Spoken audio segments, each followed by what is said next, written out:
Once upon a time, Vicki was trapped by the curse of her thoughts. It had her believing she was powerless, imperfect, and weak. Then one day, the curse started to lessen, and Vicki could see a little clearer. As each day passed, her thoughts improved until she broke free. She then began creating magic in her life. Now, Vicki is getting ready to marry her Prince Charming. This is her manifesting success story.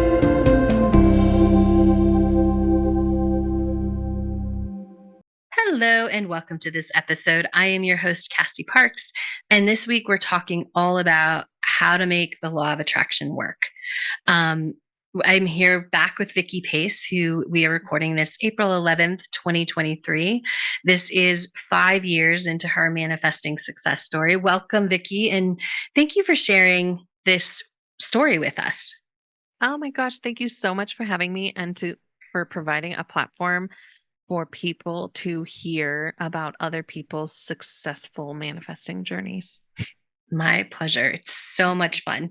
This was actually, when I was scripting my future self, I don't know if I've shared this on a podcast before, but there was a point, when things were 5 years out and I was scripting and my day included like so many podcast interviews. And in my mind, that was like other people interviewing me, and how that manifested is me interviewing my clients, which is so fun because one of the simplest intentions I ever set when I quit my job, which as we're recording this, we're almost to the 10-year mark of when I quit my job. Woohoo! Yeah. Is that I wanted to teach the law of attraction, and I wanted to interview people and hear stories about using the law of attraction. And that is what we are doing. Yeah, that's what you're doing. It's amazing. Yeah. And so I think where I want to start is that using the law of attraction really includes a dedication to yourself and your future self. And I just want to take a minute and celebrate your dedication to yourself and to your future self, who is now your current self, right? Who's had over the past 5 years. So what did that dedication look like for you? It looked like consistency. It looked like showing up even when I didn't want to show up. I don't want to say pushing through, but I feel like breaking through is better. Like breaking through that resistance of getting the shit done. Like showing up. It's time to do your assignment. Doesn't matter if you don't feel like it. You got to get it done and do it. But like not only just doing the assignment, but also like consistently showing up for myself throughout the rest of the day, throughout the rest of the 10 plus waking hours of the day, that I was like, I decided and I chose that I wanted a different life. So do it, Vicki. Just continue to do it. Like do the 20-minute assignments and then fucking do it. Like just show up and like commit and do it. I know I'm repeating myself. I sound like Shia LaBeouf.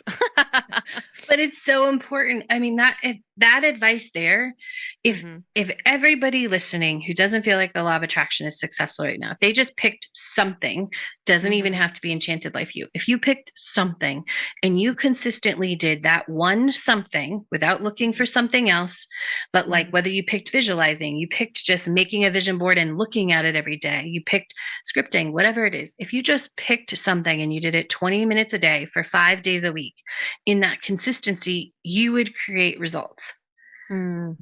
Yeah.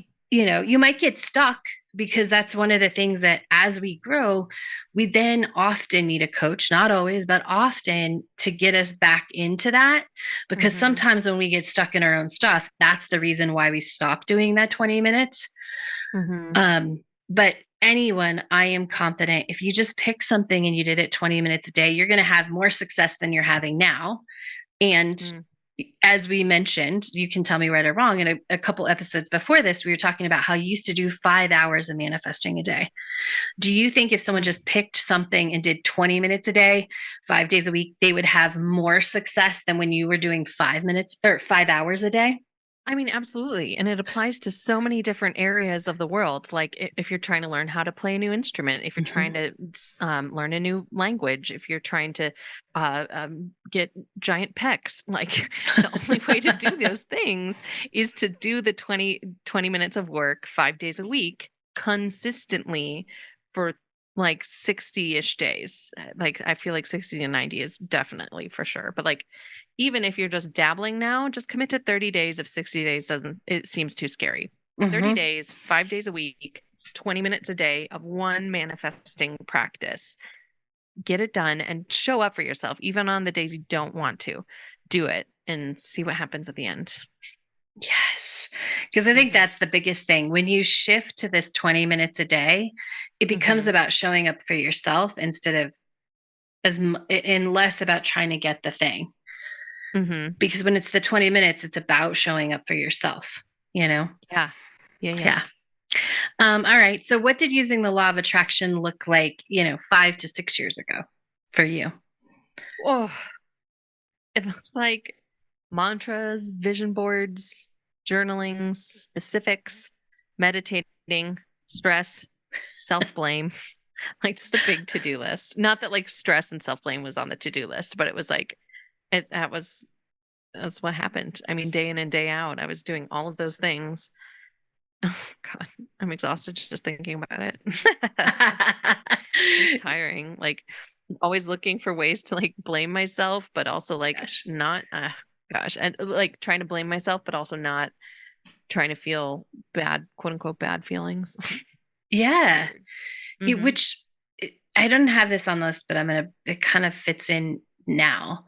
Mm-hmm. You really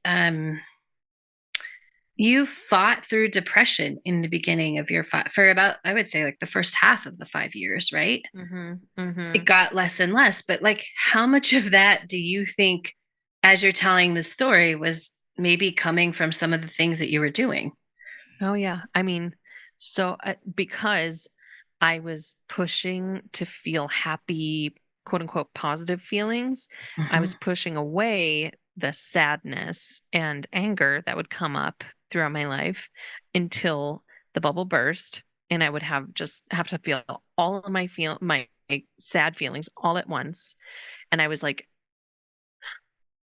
incapacitated with the feelings. I allowed Mhm. the big sad feelings to take over my life for however long it was, like a week, 2 weeks, a month of just like big mega feelings, and they affected every aspect of my life for that couple weeks, for a couple months, because I hadn't been allowing myself to feel them, the little doses throughout my life. I just push them down until eventually they all come out in a big ugly monster. Yeah. and and then I'm sitting there with that monster for so long waiting for it to go away. Rather than um I don't know how else to analogize it with the monster, but rather than just feeling the feelings, I don't know, like poke it down or with a stick anytime it poked up Well, or it doesn't something. get to be a monster. I think that's why the analogy is Ah. hard, is that Mm, when you feel it all the time, it doesn't get to grow into a monster.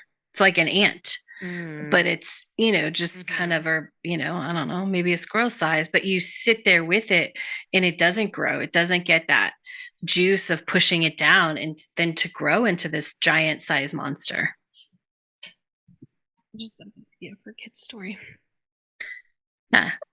Um, Yeah, uh, so like you're right, the depression I think was a factor of my survival story of pushing down sad feelings until they became too big to handle. And then it would just be a waterfall all over my life. Just like yeah. break of the dam, big, big feelings. Yeah. And that probably was the first 2.5 years. Yeah, you're right. Yeah, I mean, I Mhm. think but it would definitely, it would come and it would be there and it would be present. And, Mhm. I think it was partly your survival story, but I think it was also how you were making law of attraction try to work, right? Mm, Because you didn't think you could feel any feelings because of what you were doing to use the law of attraction. mhm. You were blaming yourself. Like, what does that, when you put like the way that law of attraction used to look for you is self-blame, what was that? And how do you think that played into depression? Well, that was like I would look at my life and be like, you're still not a movie star. What have you been doing wrong? and or like you weren't able to do XYZ, it's your fault because you tried to manifest it and it didn't work. And the only reason you don't get something when you're manifesting is because you're not doing it right or because you did something wrong. I know it's very sad thinking about it. I know. And it's sad like for 6-year past Vicki, but also for whoever's still living that, where they're trying to use the law of attraction to make their life better. And it might be making it worse. Yeah. Yeah. It's hard because like you believe it and you see it work a couple times and you're like, but then it doesn't work sometimes. And you're like, I'm the common denominator here. So it must be me. I'm doing something wrong. It's sad. It's so freeing learning about like, it was so freeing finding you and discovering you can just turn the page and start something new and like go from here forward, you know? Yeah, absolutely. So what would you say that the biggest difference is in using the law of attraction now versus then? I feel confident and calm using law of attraction, and calm meaning like no drama. It's just like it's there, I'm good, I got it, we're cool. I mean, like it's even now I'm between jobs right now. Oh my gosh, I hope you can't hear the dog snoring. No. I'm between okay, good. I'm between jobs right now and I'm not panicked. I'm not freaking out. Like it really is and we'll get to this later again, but I have more money now unemployed than I did when I was working 3+ jobs and like manhandling law of attraction. Oh my gosh, that's amazing. Yeah. I love it. So the other differences between then using LOA and now using LOA, I spend less time quote unquote doing and more time living, like specifically living the life of my dreams that I've created right now. Absolutely. I love it. What else is different? And I'm good at it. Like I've got it figured out and LOA is working for me. I figured out how to make LOA work, and that's the biggest difference, I feel like. I mean, the other stuff too, but also like I'm actually seeing results now. I wasn't before. Yes. All right. And I think I'm actually going to pause there and we're going to come back next week and we're going to talk about like why is that? So the biggest difference is that it is working. And so we're going to get into why is it working now when it didn't work then, when on paper it seemed like you were doing all the things, right? You had this great list of things that you were doing and you know, maybe should have been working, maybe have worked for other people, all of that. And then we'll talk about, you know, whether you've created the life that you wanted. We'll talk about how it's possible to have more money without a job than when you started and you had 3 jobs. So all of that coming up next week. Thank you, Vicki. Thank you all for listening and come back next week. The telling of stories is so powerful, both to the person telling it and the person receiving it. Since 30,000 BC, we as humans have told stories to teach and guide. And now we, with Manifesting Success Stories, hope to inspire you to what is possible in your own life. If you want more manifesting success, go to moremanifestingsuccess.com, where you'll find links to anything we've talked about on the show. Thank you for joining us today, and remember, you have the power to write your own happy ever after.